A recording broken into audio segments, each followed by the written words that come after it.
다 같이 찬송 619장 부르시며 또 마음과 뜻과 정성을 모아 우리 하나님께 경배 드리겠습니다.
우리 다 같이 신앙 고백하십니다.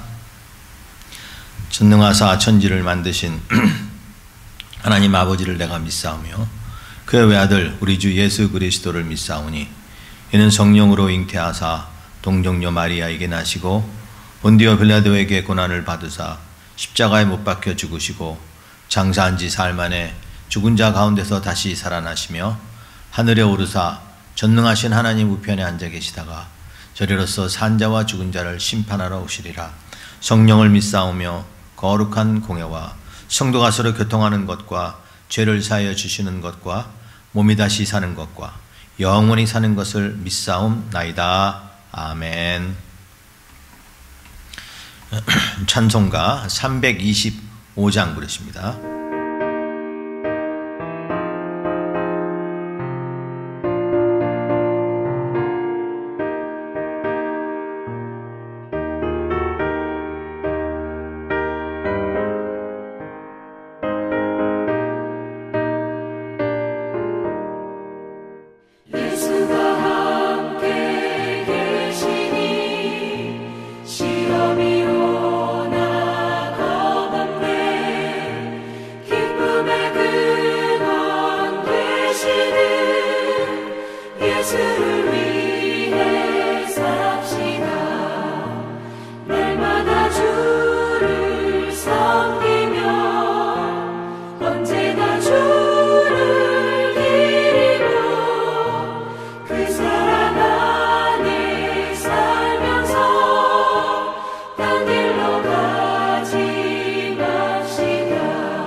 이제 우리를 대표해서 우리 강병성 장로님 기도하시겠습니다.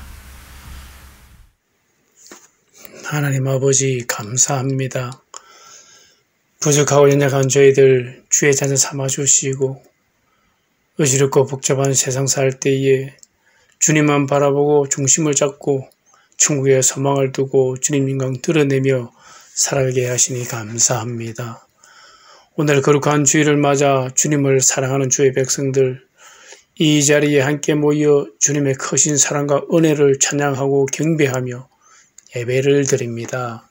주님 이 자리에 함께 하사 이 예배를 협망하여 주시고 받아 주시옵소서.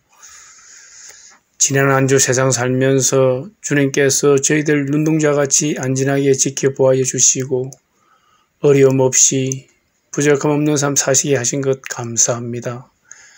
그러나 저희들 주님 뜻대로 살지 못하고 세상 즐거움에 파묻혀 살다가 왔음을 고백합니다. 성령 하나님, 저희들 잘못을 용서하옵시고 저희들 심령 명경지수같이 맑은 심령 되게 하셔서 깨끗하고 정결한 지체로서 몸과 마음과 뜻과 정성을 다하여 온 힘을 다하여 신령과 진정으로 예배드리게 하옵소서. 예배를 통하여 저희의 심령이 변화되기를 원합니다. 세상 살면서 상처받은 심령이 있습니까? 저들을 위로하시고 온전히 회복되게 하옵소서. 세상 살면서 핍박받은 심령이 있습니까? 저들에게 힘과 용기를 주시고 더 큰 믿음을 허락하사 슬픔이 기쁨으로 낭망이 소망으로 바뀌게 하옵소서. 연약한 성도님을 위해 기도합니다. 영육간에 강건하게 하시고 새 믿음을 허락하시어 건강한 육신이 되어 주의 일 열심으로 하게 하시고 맡겨진 사명 잘 감당하여 주의 인강 나타내게 하옵소서.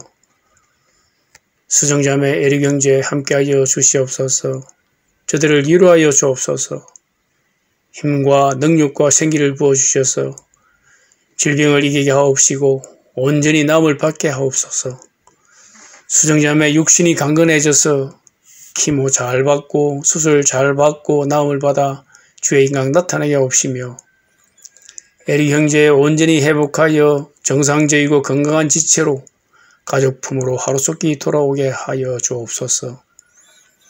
오늘도 예배를 인도하실 안빈근 목사님, 말씀을 증거하실 오지산 선교사님, 영육간에 강건하게 하시고 성령 충만케 하시고 능력의 장중에 붙들어 주셔서 예배를 방해하는 사탄의 공격을 물리치게 하시고 주님의 위대하신 역사하심을 증거하게 하심으로 성도들 주님께 끝까지 충성하며 주의 나라를 위해 일하겠노라 다짐하는 시간이 되게 하옵소서. 예배의 모든 순서를 주님께 맡기오며 이 모든 말씀 우리를 구원하신 예수님의 이름으로 기도하옵나이다. 아멘. 우리 다 같이 찬송 549장 부르시겠습니다.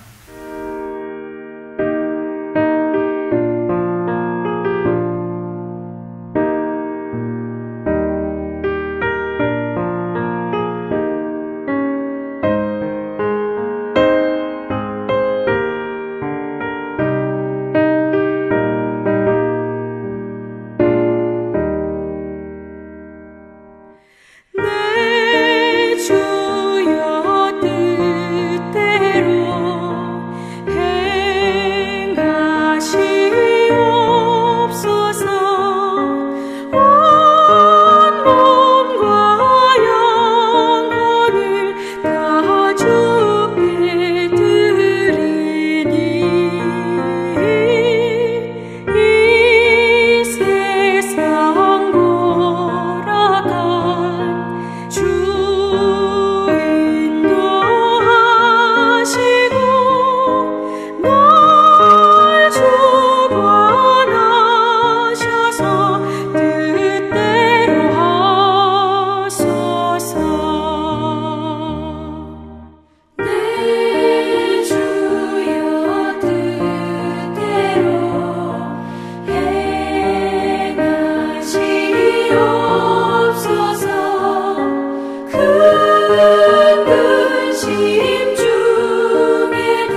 쉽게 마소서.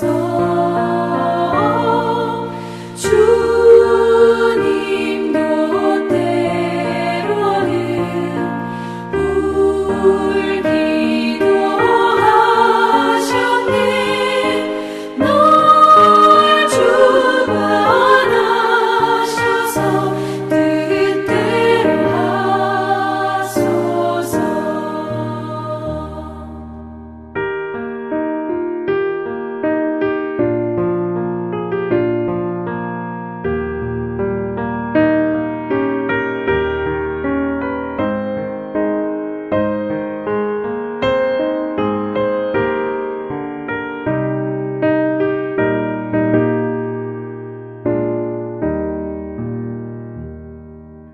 내 주여 뜻대로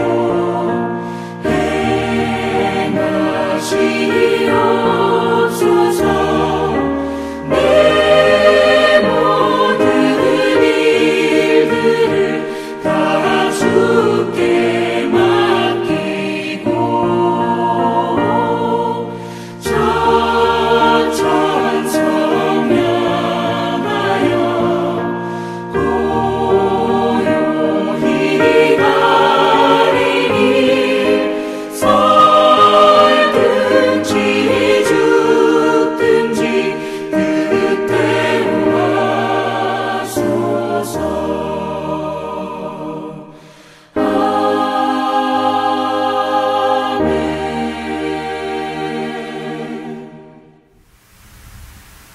이제 우리 하나님 말씀 보십니다. 구약성경 전도서 3장 1절에서 11절까지입니다. 전도서 3장 1절에서 11절까지 제가 봉독해 드리겠습니다. 범사의 기한이 있고 천하만사가 다 때가 있나니 날 때가 있고 죽을 때가 있으며 심을 때가 있고 심은 것을 뽑을 때가 있으며 죽일 때가 있고 치료할 때가 있으며 헐 때가 있고 세울 때가 있으며 울 때가 있고 웃을 때가 있으며 슬퍼할 때가 있고 춤출 때가 있으며 돌을 던져 버릴 때가 있고 돌을 거둘 때가 있으며 안을 때가 있고 않는 일을 멀리할 때가 있으며 찾을 때가 있고 잃을 때가 있으며 지킬 때가 있고 버릴 때가 있으며 찢을 때가 있고 꿰맬 때가 있으며 잠잠할 때가 있고 말할 때가 있으며 사랑할 때가 있고 미워할 때가 있으며 전쟁할 때가 있고 평화할 때가 있느니라. 일하는 자가 그의 수고로 말미암아 무슨 이익이 있으랴. 하나님이 인생들에게 노고를 주사 애쓰게 하신 것을 내가 보았노라. 하나님이 모든 것을 지으시되 때를 따라 아름답게 하셨고 또 사람들에게는 영혼을 사모하는 마음을 주셨느니라. 그러나 하나님이 하시는 일에 시종을 사람으로 측량할 수 없게 하셨도다. 아멘. 예. 이제 몇 주만 더 있으면 9월 초가 되면 학생들이 학교로 돌아가죠. 이제 개학을 해서 학교로 돌아갑니다. 이것은 저들이 학교에 동안 공부하는 그것을 잠시 멈추고 이제 방학이 있었다는 것을 전제로 하는 거 아닙니까? 그러니까 방학할 때가 있으면 다시 공부할 때가 있다는 거죠. 자, 이제 공부하기 위해서 이제 학교를 가는데 그동안 코로나로 인해서 학교에서 대면하여 수입하지 못했다가 이제 대부분 이제 아이들이 학교로 이제 가서 친구들과 함께 또 선생님을 만나면서 공부를 한다고 합니다. 아직도 조심해야 되고 또 상황이 호전되지 않고 오히려 더 감염자들이 더 많이 나오는 이런 때 하지만 그래도 대부분의 학교는 학생들이 다시 돌아가서 공부를 한다고 합니다. 근데 공부를 하면 공부를 잘하는 학생들이 있고 또 공부에 취미가 없어서인지 아니면 공부를 잘 못하는 그런 학생들도 나옵니다. 근데 공부 잘하는 것과 공부 못하는 그것의 차이는 어디에 있나요? 시험을 치고 나면 이제 이런 현상이 나타나는데, 공부 잘하는 아이들은 틀린 것을 따져요. 내가 몇 개 틀렸지? 예, 왜냐하면 거의 다 맞았기 때문에 틀린 걸 찾는 게 쉽죠. 근데 못하는 아이들은 뭘 찾냐면 내가 몇 개 맞았지? 만든 게 찾는 게 더 쉽다는 거죠. 또 공부하는 그 아이들과 뭐 안 하는 아이들의 그 태도를 가만히 보면, 공부 잘하는 애들은 이제 시험 볼 때 보기 전에 이제 공부를 미리 하고 그리고 잠을 자는 거죠. 근데 공부 잘 못하는 아이들의 특징은 우선 잠부터 자요. 네, 잠 자고 남은 시간 공부하겠다. 예, 이렇게 보면 잠자다 일어나면 그냥 언제든지 학교 갈 때가 되죠. 이 말은 뭐냐면 공부도 다 때가 있다는 겁니다. 우리 인생에 살면서 많은 때를 만나죠. 예, 오늘 본문 읽어보니까 모두 28개의 때가 나오는데, 이 때를 우리는 잘 분별할 줄 알아야 된다는 거예요. 어떤 때 해야 될 때는 해야 하는데 오히려 쉰다든지, 또 쉴 때는 또 쉬어야 되는데 뭐 일을 한다고 그래서 우리 건강을 상하게 하는 때도 있다는 것이죠. 그래서 뭐든지 다 때를 잘 알아야 되는데, 그 때를 어떻게 아느냐, 그걸 분별할 수 있는 그런 신앙을 가져야 되는 겁니다. 이제 오늘 본문 말씀 보면 하나님께서 이 세상을 어떻게 다스리고 계시는지, 어떻게 통치하고 계시는지를 말씀하고 있는데요. 그것이 바로 우리 삶에서 나타나는 수많은 이 때, 수많은 이 어떤 상황, 이것들을 통해서 하나님이 우리 인생을, 또 아니 이 세상을 통치하고 계신다 하는 것을 보여주는데요. 그걸 하면서 오늘 이 말씀이 우리에게 주는 게 뭐냐면은, 자, 이런 많은 때가 있는데 그 때가 언제인지를 잘 깨달아야 된다. 너희들이 그걸 잘 분별할 줄 알아야 된다. 그것이 지혜다라고 우리에게 가르쳐 주십니다. 우리가 이 때만 잘 분별할 줄 안다면 사실 뭐 실수할 게 어디 있겠어요. 지금은 뭐 할 때다 하면 그때 그거 하면 되는 거거든요. 그래서 이것을 분별할 수 있는 지혜, 이 지혜를 늘 구하라는 거죠. 우리가 믿음을 갖게 되고 그리고 거듭나게 되면 우리 몸이, 또 우리 생각과 우리 영혼이 새롭게 되죠. 새롭게 된 다음에 깨달아야 되는 게 뭐냐면 하나님의 뜻이, 그 뜻이 무엇인지. 그런데 그 뜻은 뭐예요? 하나님이 원하시고 또 기뻐하시고 또 하나님이 원하시는 귀중한 이 뜻을 분별할 수 있도록 우리가 힘써야 되는데요. 그것이 지혜라는 겁니다.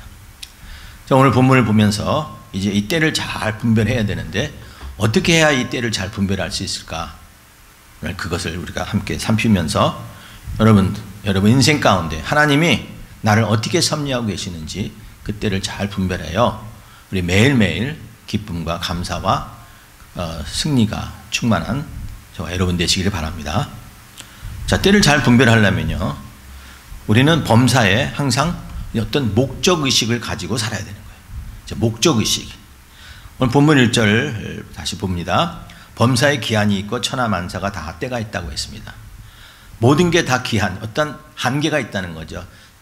시작이 있으면 끝이 있다 그런 거죠. 여기서 기한이라고 하는 것은 그 원문에는 이게 시즌, 하나의 세월이 있다는 겁니다. 어떤 시즌, 계절이 있다는 거예요.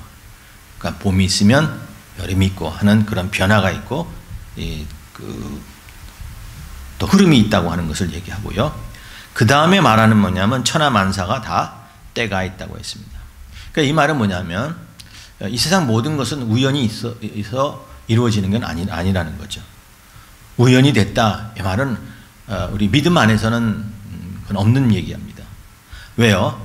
이 모든 것은 다 하나님의 섭리 가운데 이루어지고 있기 때문에요. 여러분, 섭리라는 게 뭡니까?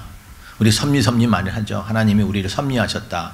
하나님의 섭리 가운데 우리를 구원해 주셨다. 뭐 그런 말 하죠. 이 섭리라는 말은 신학적인 의미로 이렇게 말하는데요. 하나님께서 창조에 있어서 하나님의 최초의 계획과 조금도 차질이 없는 목적을 성취해내도록 모든 물질 및 정신, 그리고 도덕적 현상의 재반 사건을 조성 처리하는 하나님의 지속적인 활동이다. 좀 어렵죠, 말이. 그런데 여기서 한 가지만 알면 돼요. 하나님이 우리에게 가지신 그 목적을 이루시는 것이죠. 반드시 이루신다는 거예요. 그러니까 하나님은 우리에게 목적을 가지시고 우리를 창조하셨어요. 그래서 그 목적을 아는 것이 우리가 때를 분별하는 겁니다.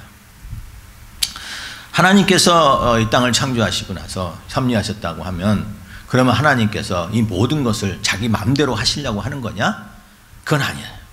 물론 하나님의 주권에 의해서 하나님은 모든 것을 마음대로 하실 수 있어요. 그런데 그 마음대로 하신다는 것은 어떤 그런 부정적인 개념, 즉 독재라든지 뭐 마음대로 뭐 마음껏 그냥 우리의 생각을 안 하고 그렇게 하신다는 의미의 통치는 아니에요. 우리 하나님이 항상 이 땅을 다스리시고 우리 인생을 섭리하시는 가운데서 몇 가지 원칙이 있어요. 하나님이 그것을 하시고자 하는 것에 대해서 원칙인데 뭐냐면 그 원칙이 뭐냐면 첫째는 하나님은 자기가 창조한 모든 피조물의 행복을 염두에 두시고 이 땅을 또 우리를 통치하고 계시는 거예요. 자, 잘 한번 잘 잊지 마세요. 우리 모든 피조물의 행복을 위해서 하나님은 이 땅을 다스리신다는 거예요. 또 하나님은 우리 인간의 정신적, 도덕적 발전을 염두에 두시고 통치하시는 거예요. 할렐루야죠. 하나님은 우리 인생을 파괴하시고 뭐 마음대로 해서 마치 노예처럼 종처럼 우리를 부리시기 위해서 이 땅을 다스리는 분이 아니라는 거예요. 우리의 정신적, 도덕적. 그러니까 우리 영혼이 잘 되도록 우리 하나님이 우리 인생을 이끌어 가시는 겁니다. 그래서 이렇게 하나님이 통치하시는 것은 우리를 구원하시는 것을 염두에 두고 하시기 때문에 이렇게 우리의 행복, 피조물의 행복을 항상 생각하시는 겁니다. 그래서 오늘 여기 나타난 28가지의 때는 비록 뭐 슬플 때도 있고 죽을 때도 있고 있지만 그 모든 것도 다 우리의 행복을 염두에 두시는 것이라는 거죠. 그래서 우리 하나님 백성들은 우리 인생을 하나님께서 이렇게 목적을 가지고 다스리시기 때문에 우리 하나님의 백성들은 늘 이 목적의식을 가지고 살아야 되는 것입니다. 한때 그 세들백 교회에 릭 워렌 목사님이 쓴 그 책에 목적이 이끄는 삶이라고 하는 책이 센세이션을 불렀겠죠. 뭐 지금도 그 책이 아주 유명한 책인데요. 그 목적이 이끄는 삶이 그게 뭡니까? Purpose Driven Life. 뭐 그걸 통해서 목적이 이끄는 교회, 뭐 목적이 이끄는 뭐 기도원, 뭐 기도, 선교, 뭐 이렇게까지 다 붙이는데 이 목적이라는 게 의식을 가지고 있다는 게 뭡니까? 이게 결국 범사에 우리 하나님을 의식하고 살라는 거예요. 하나님의 섭리가 내 안에 있다. 하나님의 나를 이 땅에 보내실 때에 하나님의 섭리를 가지시고 보내셨다고 하는 그 하나님 의식, 그 하나님 의식을 가지고 사는 것이 이 목적 의식입니다. 여기 때를 보면 긍정적인 것이 있고 부정적인 것이 있죠. 그러니까 좀 슬픈 것이 있으면 기쁜 것이 있는 것처럼. 근데 이런 것은 긍정적인 것은 해야 되고 부정적인 것은 하지 말아야 되느냐? 그런 의미는 아니에요. 그런 의미가 아니라 범사에 기한이 있고 때가 있다 하는 것은 거기에 맞춰 있는 목적이 있다는 거예요. 그러니까 울을 때는 울어야 할 때는 울어야 되는 거예요. 또 우리가 죽어야 할 때가 되면 죽는 거예요. 그걸 더 산다고 한다고 해서 그것이 행복하냐 하는 것입니다. 하나님이 반사의 모든 것은 다 죽는 것이 하나님이 정해놓으신 거라고 했거든요. 또 우리가 남에게 베풀었다면 어떤 것 때는 그때를 거두어야 될 때도 있다는 거죠. 이렇게 그 때에 맞춰서 하나님이 그것을 이루어 주셨다고 한다는 것을 알고 순종하면 되는 거예요. 순종하면. 자, 웃으면서 사는 것, 그것만이 행복인가요? 우리가 울면서 살 때는 없나요? 그러면 우리는 웃으면서만 살아야 된다면 울 때가 오면은 우리는 참으로 불행한 거네요. 그렇지는 아니죠. 다 모든 것이 목적이 있고라는 겁니다. 예수님이 풍랑을 만났죠. 제자들과 함께 배 타고 가다가 그 풍랑을 만났는데 예수님은 그 배 고물에서 주무시고 계셨어요. 그게 뭡니까? 풍랑을 만났어도 예수님이 그때는 쉬시는 때라는 거죠. 그러니까 예수님은 쉬셨어요. 그러니까 제자들은 같이 쉬어야죠. 그런데 그것을 두려운 때로 생각해서 소리 지르고 예수님을 깨우니 믿음이 없는 자가 되는 겁니다. 그러니까 믿음이라는 것은 그 목적의식을 가지고 그 때에 순종하면 되는 것입니다. 목적의식이 없이 산다는 인생은 물론 방향이 없이 사는 것과 마찬가지인데 그건 자기 하나로 끝나는 게 아니라 그 삶을 통해서 인하여 다른 사람에게 민폐가 되는 거예요. 민폐가. 자, 예를 들었다면요, 망치가 있어요. 망치의 목적은 못을 박는 거 아닙니까? 뭐 물론 단단한 것을 깨는 것도 있지만 망치의 주의 목적은 못을 박는 거예요. 그런데 이 망치가 어떤 나무를 자르려고 생각을 해요. 그러면 뭐 망치를 때려서 그 나무를 자르거나 쪼갤 수도 있어요. 그러나 목적한 대로 이루어지는 않거든요. 오히려 파괴하죠. 그러니까 이 망치가 망치로서의 그 목적을 상실하면 다른 것을 파괴하는 민폐가 된다는 겁니다. 그래서 하나님 백성들은 나의 때가 뭐냐, 내가 무엇을 해야 되느냐. 근데 그때는 늘 하나님 의식을 가지고 하나님, 나를 향하신 하나님의 목적이 있다고 하면서 그때를 기다리면서 하나님께 순종하며 살아갈 때, 이게 우리의 목적의식인 것입니다. 목적의식을 가는 살 때는 이 땅의 모든 것이 우연이 아니다, 다 하나님의 섭리에 있다 하는 것을 깨달아야 하는 것입니다. 그래서 우리는 어떤 일을 만날 때마다, 힘들 때, 뭐 좋은 일 이럴 때마다 항상 왜? 라고 한번 묻고 그 일을 행해야 될 것입니다. 뭐 기쁜 일, 즐거운 일이 있으면은 뭐 왜는 하나님이 우리의 행복을 위해서 하셨기 때문에 이렇게 우리 행복하라고 하는 것은 알게 되는 거죠. 그러나 슬플 때는 어땠습니까? 고통당할 때, 어려운 일이 닥칠 때, 하는 일이 잘 안 될 때, 그때는 어때요? 그때는 하나님의 때가 아닌가요? 그럴 때라도 왜라고 물으라는 거예요. 왜 하나님께서 나에게 이런 인생을 선물로 주셨을까? 왜 하나님께서 나에게 이런 어려움을 나에게 해 주셨을까? 그걸 자꾸 물어야 된다는 거죠. 왜 하나님이 나를 이 땅에 보내셨을까? 왜 미국 땅에 보내셨을까? 하나님께서 왜 나를 구원해 주셨는가? 왜 나를 교회 안에 집사로, 권사로, 장로로, 또 목회자로 하나님이 세워주셨는가? 그걸 내일 계속 물어야 하는 것입니다. 그렇게 살 때에 우리는 믿음으로 살 수가 있는 것입니다. 하나님의 능력, 하나님의 주권의식은 우리의 인생의 행복을 위해서 하나님이 행하신다고 하시죠. 그러므로 이 땅의 모든 것 다 하나님 것이므로 우리 하나님께 맡기고 또 하나님의 말씀대로 순종하려고 하는 그런 자원하는 마음이 있어야 되고요. 하나님께서 나를 이 땅에 하나님의 뜻을 이루기 위해서 보내셨다 하는 그런 목적의식을 가지고 살아갈 때에 우리는 때를 분별할 수 있게 되는 것입니다. 사랑하는 성도님들, 나를 향한 하나님의 그 목적, 이 땅에 나를 보내신 하나님의 삶의 목적, 우리는 주님 앞에 서는 날까지 그것을 잊지 마시고 늘 묻고, 하나님 나를 인도해 주셨사오니 하나님 왜 나를 인도해 주셨을까요? 하면서 기도하면서 그 하나님의 뜻을 찾사 하나님의 뜻을 이루는 저와 여러분 되시길 바랍니다. 자, 그렇다면 또 때를 분별할 수 있는 그 동기가 어디에 있느냐? 우리는 또한 나그네 의식을 가지고 살아야 돼요. 자, 때를 분별할 수 있는 또 비결 중에 하나가 이 나그네 의식이에요. 자, 천하만사가 다 때가 있다고 했죠. 이 말은 뭐냐면 이 세상의 시간은 끝날 때가 있고 세상에는 삶은 이제 종말을 맞을 때가 있다는 거 아닙니까? 또 사실 그래요. 여기에 나오는 28가지 그 때를 보면은 다 그 때는 그 때가 끝나는 때가 있지 않습니까? 슬퍼할 때가 있으면 웃을 때가 있다 하면 슬퍼할 때가 끝날 때가 있다는 거 아닙니까? 모든 것이 다 끝가 있다는 거예요. 오르막이 있으면 내리막이 있는 것처럼 닷깨가 있으면 시작이 있으면 끝이 있는데, 그러기에 우리는 뭐를 깨달아야 돼요? 겸손해야 되죠. 자랑할 게 없는 거예요. 겸손해야 됩니다. 하나님의 은혜에 항상 감사하고 살아야 되는 겁니다. 또 그렇다 보면 우리는 오늘로 끝나는 게 아니라 우리는 내일이 있기 때문에 오늘 어떤 현재에 급급해서 살지 말라는 거예요. 우리는 영원한 것을 소망하며 살아야 되는 겁니다. 하나님 우리에게 건강을 주시고 탤런트를 주시고 또 재물도 주셨어요. 근데 그것만 주셨나요? 우리에게 주신 게 또 있어요. 내일을 주신 겁니다. 우리는 내일이라는 소망이 있어요.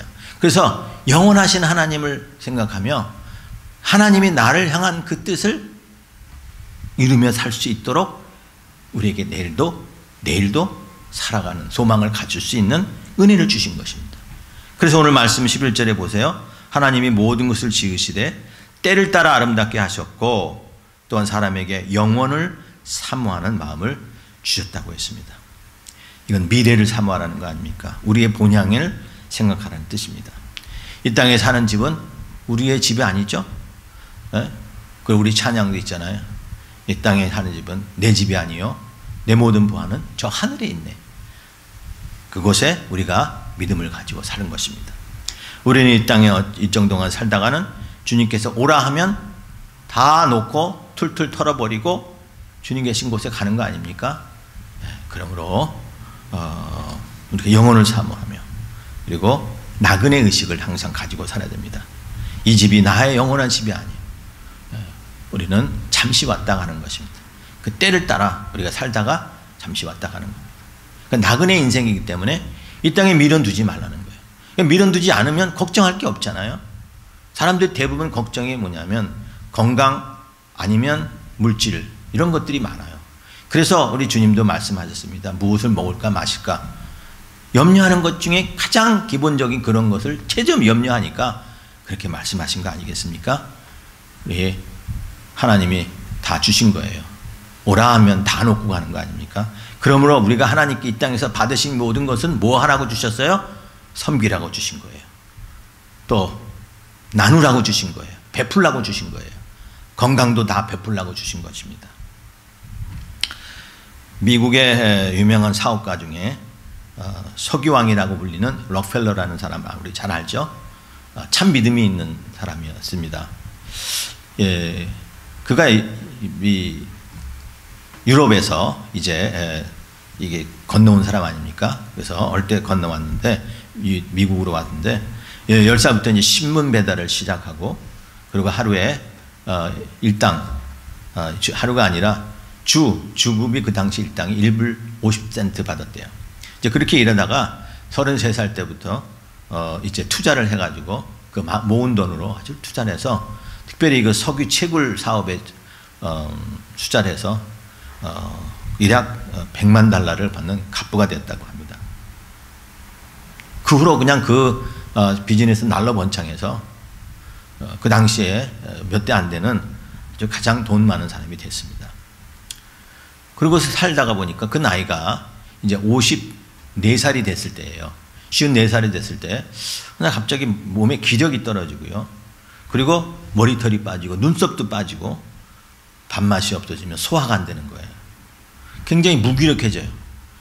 그래서 무슨 병인가 알아보니까 알로페시아라고 하는 병인데 이게 그냥 이 땅에 어떤 무슨 기력 무력증이에요. 그래서 사람을 만나는 것도 두렵고 피해망상이 있어가지고 그래가지고 뭐 경호원도 수십 명 두었고 그리고 그냥 조금만 누우면 잠자고 그런 사람인데 이러다가 이제 곧 죽겠다 이제 곧 죽을 거라 그러는 사형 선고까지 받았어요. 그러다가 들어져 있으면서 이제 병원에 들어 있으면서 창문 밖에 있는 하늘을 보니까 자기가 그때 섬겼던 그 섬긴 하나님 어릴 때부터 11조 생활을 했다 그러거든요. 그래서 1불 보면 10센트에서 꼭 그렇게 했던 이 락펠러인데 돈을 보면서 그만 잠천저점 하나님을 잊어버리기 시작했어요. 그래서 뭔가 돈이 뭐다 돈이 하나님이다 이렇게 생각했다는데 그때 누워있으면서 깨닫는 게 드디어 하늘을 보면서 하나님을 깨닫기 시작했어요. 하나님의 은혜 아니면 살아갈 수 없다. 그러면서 어머니가 보셨던 그 성경책을 다시 읽으면서 깨달았고 내가 하나님이 나에게 주셨을 때는 그것을 쓰라고 주신 건데 좋은 일을 위해 쓰라고 주신 건데 이것을 내가 움켜만 쥐고 있었구나 하면서 이제부터 내가 1년 동안을 내가 베풀며 살아야지 하면서 자기가 갖고 있는 돈을 다 풀기 시작한 거예요. 그래가지고 가선사업체도 도네이션을 보내고 학교도 짓고 병원도 짓고 수많은 그 공공건물도 짓고 그랬어요. 그때 지은 학교 중에 유명한 대학이 있는데 그게 시카고 대학이에요. 근데 지금도 시카고 대학에 가면은 거기에 그 정문 앞에 이런 돌에 이렇게 새겨 있대요. 록펠러라고 써 있대요. 그런데 그건 후에 만든 거고요. 록펠러는 그 돈을 기부하면서 그렇게 얘기했대요. 이 학교 어디에게도 내 이름을 새겨놓지 말라. 왜? 이 돈은 내 돈이 아니고 하나님이 나에게 주신 돈이다. 그러므로 하나님 것이므로 하나님 위해서 쓰는 거 외에는 뜰 것이 없다 하면서 내 이름 대지 마라. 내 것 아닙니다 라고 했다는 거죠. 자, 이렇게 그가 도네이션하고 또 구호사업도 하고 찬사하며 하다 보니까 돈은 많이 나가요. 근데 어느 순간 점점점 마음이 기뻐지는 거예요. 그리고 하나님이 나를 이렇게 부르신 목적이 이거구나 하는 것을 깨닫기 시작하니까 마음이 행복해지고요. 그 다음에 몸이 건강해지기 시작하더라는 거예요. 그래가지고 아무것도 먹지도 못하고 바싹 말라있고 이제 곧 죽을 날만 기다렸던 그 록펠러가 점점점 건강해지더니 어느 때까지 살았냐면 53살에 죽는다고 얘기했는데 무려 95세까지 살았어요. 거의 그때보다 배 이상을 사는 것입니다. 뭐를 깨달았습니까? 나는 나그네 인생이다. 이 땅의 것은 내 것 아니고 잠시 왔다 쓰고 가는 것 뿐인데 이 모든 것이 내 것인지라고 착각했던 그것을 회개하면서 나그네 인생에 대한 삶 뭡니까? 우리가 하나님께서 주신 이 땅에 잠시 왔다 살 때 최선을 다해 살다가 주님 오라 하면 가는 겁니다. 이걸 아는 것이 지혜예요. 그때를 좀 알라고 하는 거예요. 다 움켜주지 말라는 거예요. 이 땅에 뿌리 받고 사는 게 아니라 다 놓고 갈 수밖에 없거든요. 히브리서 11장 13절에 이런 말씀이 있습니다. 이 사람들은 다 믿음을 따라 죽었으며 약속을 받지 못하였으되 그것을 멀리서 보고 환영하며 또 땅에서는 외국인과 나그네임을 증언하였다라고 합니다. 11장에 믿음에 있는 모든 사람들을 뭐라고 얘기합니까? 약속을 받지 못하였을 때 그것을 멀리서 보고 환영하며 땅에서는 약속을 믿는 이 사람이 외국인과 나그네임을 증언했다고 했습니다. 나그네 인생입니다. 오늘 여기 나오는 때, 이때를 분별할 수 있는 길은 어디에 있나요? 내가 나그네다 하면 이 때가 보이는 거예요. 나는 내 천국 본향이 있다 하는 것을 알아야 할 것입니다. 여러분, 때를 잘 분별할 줄 아는 우리 성도가 되시기 바랍니다. 왜 하나님이 나를 이 땅에 태어나게 하셨는지 그 목적의식을 항상 갖고 사시기 바랍니다. 나는 어디서 와서 어디로 가냐? 인생은 나그네에게 어디서 왔다 어디로 가느냐? 그것은 어찌 보면 나그네같이 보이지만 그건 목적이 없는 사람의 나그네길이에요. 근데 우리는 목적을 알고 사는 하나님이 나를 향하여 갖고 계신 그 위대한 섭리를 알고 있는 그런 나그네이기 때문에 우리는 최선을 다할 수 있고요. 감사할 수 있는 것입니다. 우리 하나님 백성들에게는 판단력이 있고요. 분별력을 하나님이 주셨어요. 그것을 영적 지혜라고 합니다. 죄를 판단하고 사탄의 계략을 판단하고 어떻게 하나님의 뜻대로 살아야 하는지를 분별할 수 있는 그 지혜를 주셨습니다. 근데 그것은 뭡니까? 그것은 신앙생활을 하면서 얻어지고 말씀을 통해서만 얻어져요. 이런 사람들은 때를 잘 분별하여 어디 가든지 빛과 소금의 역할을 잘 감당할 수 있는 사람들입니다. 사랑하는 우리 성도님들, 우리 모든 사람들이 이렇게 때를 잘 분별하여서 하나님이 기뻐하시고 축복하시는 성도님 되시기를 주님의 이름으로 간절히 축원합니다. 아버지 하나님 감사합니다. 저희들을 이 땅에 아무 의미 없이 보낸 게 아니라 너희는 나가서 세상에 소금되라 빛되라고 말씀하신 그 목적을 하나님 우리에게 주셨사오니 하나님 우리가 이 삶의 이 귀한 목적을 하나님 이 땅에서 이룰 수 있도록 하나님 저희들에게 능력 주시고 믿음 주시고 건강과 지혜를 더해 주시옵소서. 사랑하는 우리 성도님들 어디 가든지 항상 필요한 사람들 되게 도와주시고 때를 잘 분별하여 어리석지 않게 하나님 이 땅에 참된 하나님의 자녀로서 또 빛으로서 살고 또 그것을 통해서 하나님께 영광을 돌릴 수 있게 하여 주시옵소서. 오늘 모든 것을 다 주님 손에 맡기며 예수님 이름으로 기도합나이다. 아멘. 이제 준비하신 대로 예물 드리겠습니다.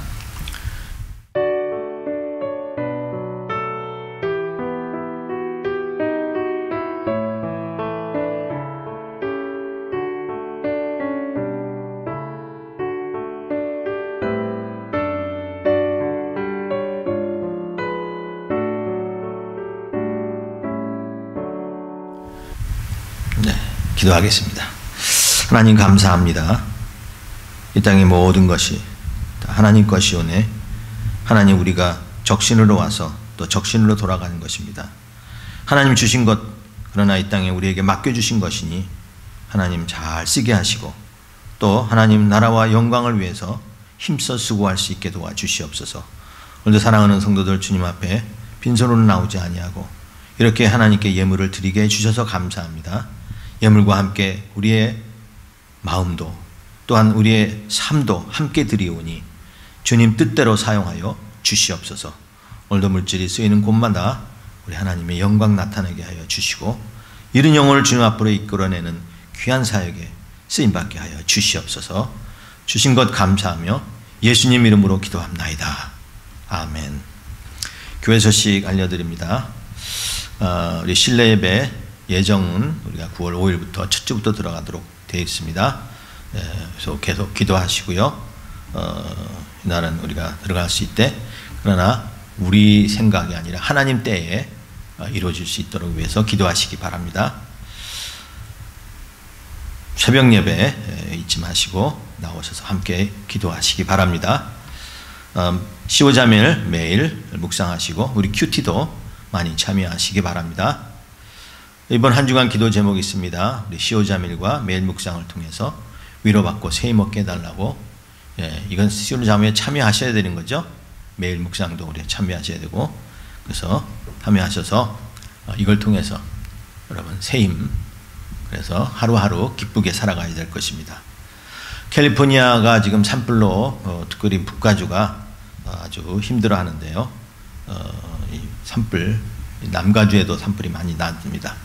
이 금년에는 산불이 많이 나지 않도록, 그리고 이후에서 열심히 수고하는 소방대원들을 위해서 기도하시기 바랍니다. 또 선교사님 위해서 기도하되 우리 멕시코 선교사님, 우리 김창만 집사님 위해서 기도하시기 바랍니다. 또 우리 건강을 위해서 우리 수정자매님, 에릭 형제님 많이들 치유가 되셨는데 안전히 치유돼서 이제 금년에는 완치될 수 있도록 위해서 기도하시기 바랍니다. 오늘 식사는 우리 변종희 장로님 가정에서 준비해 주셨습니다. 예, 감사합니다. 사실 우리 오늘 공원에서 예배 드리는 우리 성도님들은 우리 선교사님이 오늘 오셨습니다. 우리 터키에 있는 우리 정재호 선교사님과 우리 오지잔 선교사님 두 분이 오셔서 오늘 말씀 전하시고 또 선교 보고도 하시는데, 우리 영상 드리러 예배 드리신 성도님들은 이제 그걸 못 하셔서 우리 함께 이렇게 저와 같이 설교 말씀을 드렸습니다. 그러나 이제 암송 구절은 우리 선교회에 맞춰서 우리 이번 주는 암송 구절을 합니다. 사도행전 1장 8절 하고요. 다니엘서 12장 3절 두 절이네요. 우리 같이 함께 읽겠습니다. 오직 성령이 너희에게 임하시면 너희가 권능을 받고 예루살렘과 온 유다와 사마리아와 땅끝까지 이르러 내 증인이 되리라 하시니라.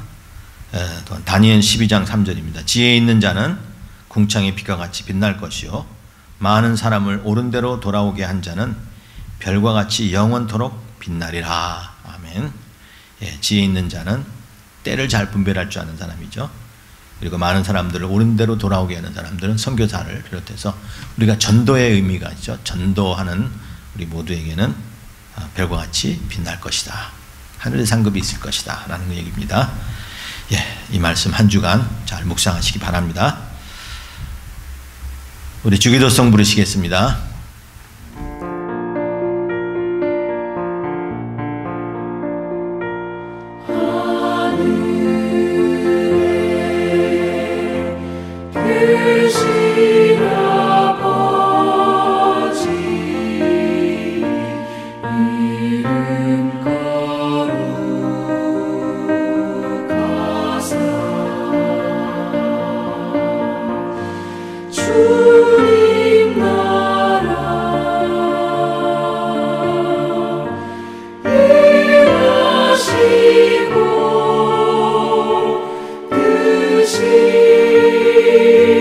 주님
기도하겠습니다. 지금은 우리 주 예수 그리스도의 크신 은혜와 아버지 하나님의 놀라우신 사랑과 성령의 교통 위로 역사하심이 우리를 통하여 이루시고자 하는 하나님의 뜻이 온전히 이루어지기를 소원하며, 또한 우리는 목적의식을 가지고 하나님 앞에서, 또한 우리가 이 땅의 모든 것을 가지고 이 땅의 주인이 아니라 하나님 것이며 잠시 왔다 가고자 하는 나그네 의식을 가지고 살기를 소원하는 사랑하는 온 성도님들 가정과 그 머리 위에 지금부터 영원토록 함께 있을지어다. 아멘.